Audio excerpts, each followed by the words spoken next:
Hi everyone, we're very excited to be coming your way again. Today we have a wonderful topic for you. This one is for the men and women. If you are watching this video, I want you to go grab your man, tell your man to come sit next to you, because this is great information to help our men. Yep. And if you haven't yet bought the copy of the book 77 Questions Before You Say Yes, that was written by Samuel Amatiama, I'd advise you to buy your copy.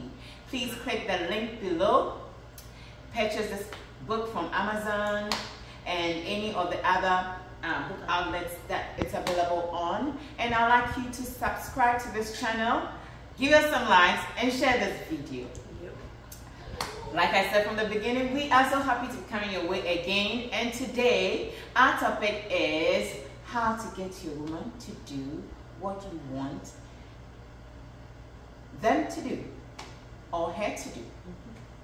So, you know, men, I mean, when you see that beautiful woman, you see that girl you like, you're very happy, you're excited, you chase that woman for a long time, you take her out, buy beautiful things, very soon you are dating, and then you pop the question, and then she says yes.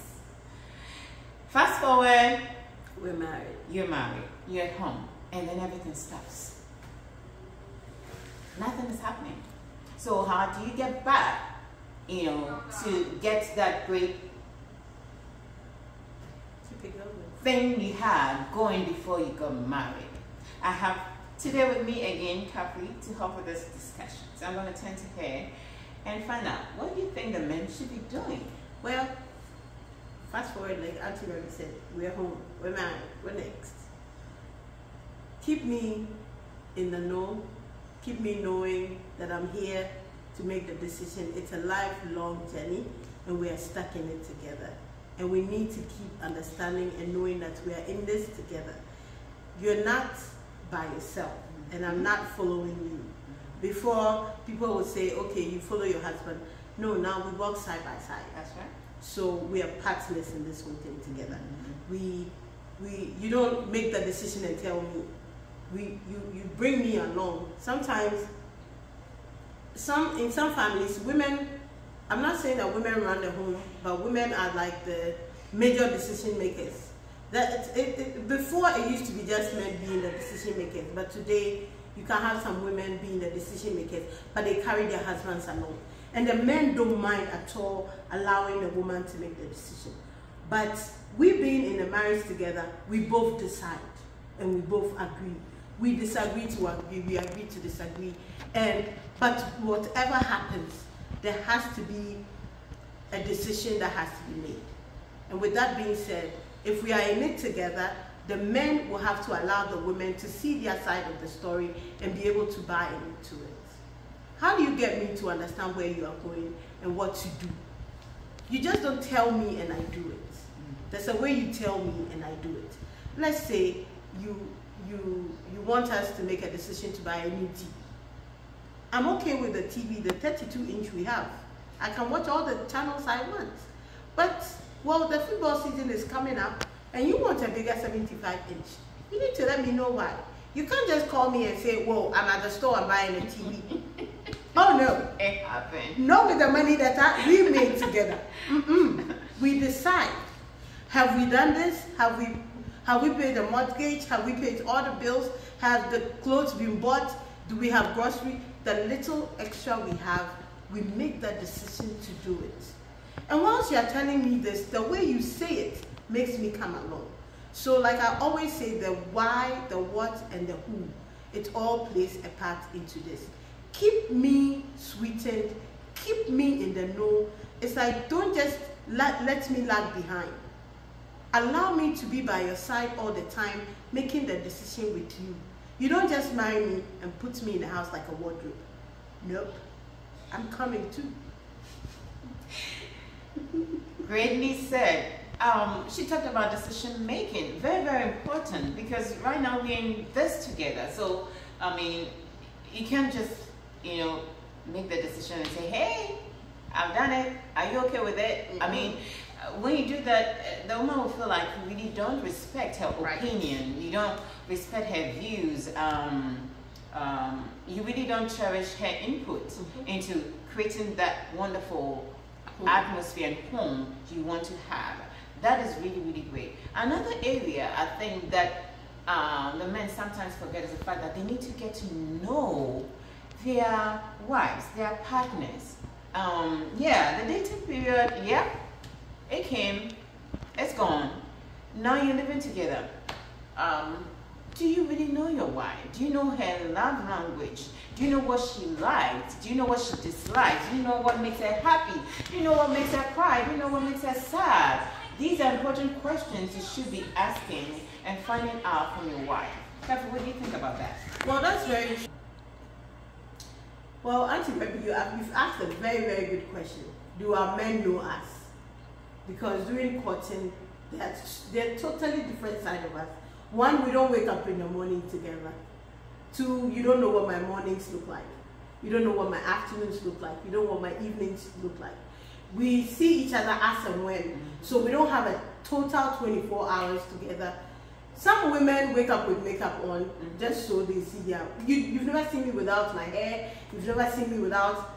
All of this, you need to get to know me, what I look like in the morning. Naturally for me, in the morning, I need to get my coffee going to kick it in. My husband is not a coffee drinker. I drink a lot of coffee. So in the morning when I wake up, I'm done with my prayers, my morning devotion. I wake my child up. She's sitting doing her morning routine, and I need to get that coffee going. If you don't know your wife, you need to get to know your wife. And don't think that because she said I do, you know her. No, you don't know her. It's like giving a project summary. That was the summary you saw. Now, this is the whole document, the whole book. The preface is what you fell in love with. Now we are in chapter 1. Yep. The chapter 1 is, in the morning, what do I look like?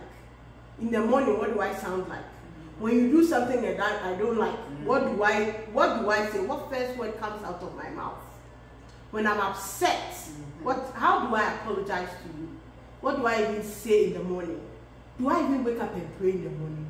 Do I wake you up to pray in the morning? What is my prayer life like? Do I call you to do morning devotion?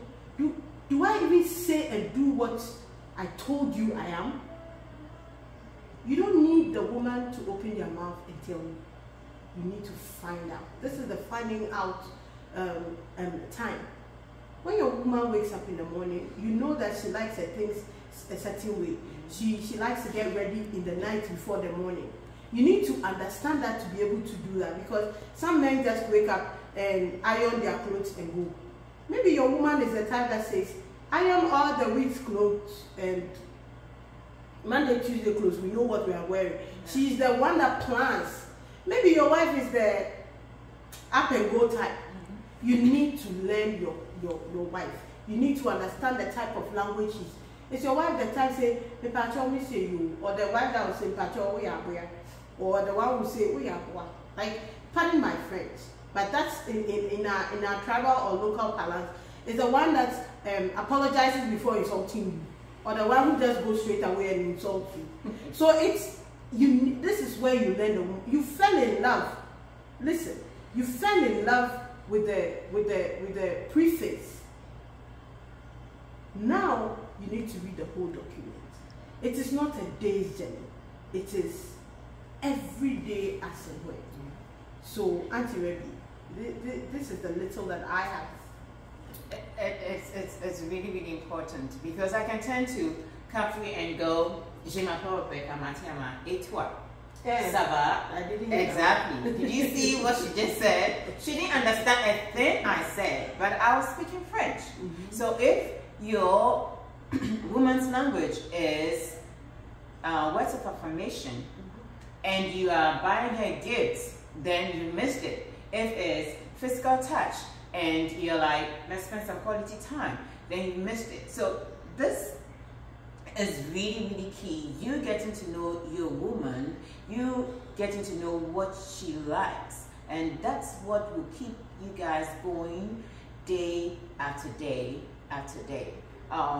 We are very happy to have... One thing Auntie Rebbe said That's, I think I just have to add a little. Okay. The love language, the language is very important. The words you use to get a woman's buy-in. Women, we don't see and take. We like to hear it all the time. I love you. When you tell a woman I love you one day, it's not just, we take it. We take what you say. So you can't just tell a woman, are you crazy? And the woman is okay. No, you've messed up a lot of things. Or even when you tell, oh, that's so beautiful, that's a great idea. It's like you have edged her on. So the kind of language you use, or when something happens and you just come to your wife and say, I'm so sorry, baby, and she takes it. Or when you buy her a rose flower, you make her a bath, you give, you buy her a perfume. That is the kind of language a woman listens. We hear you, we see you, and we know you.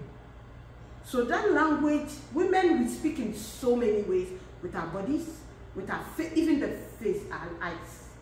I know a woman, she never speaks. All she does is look.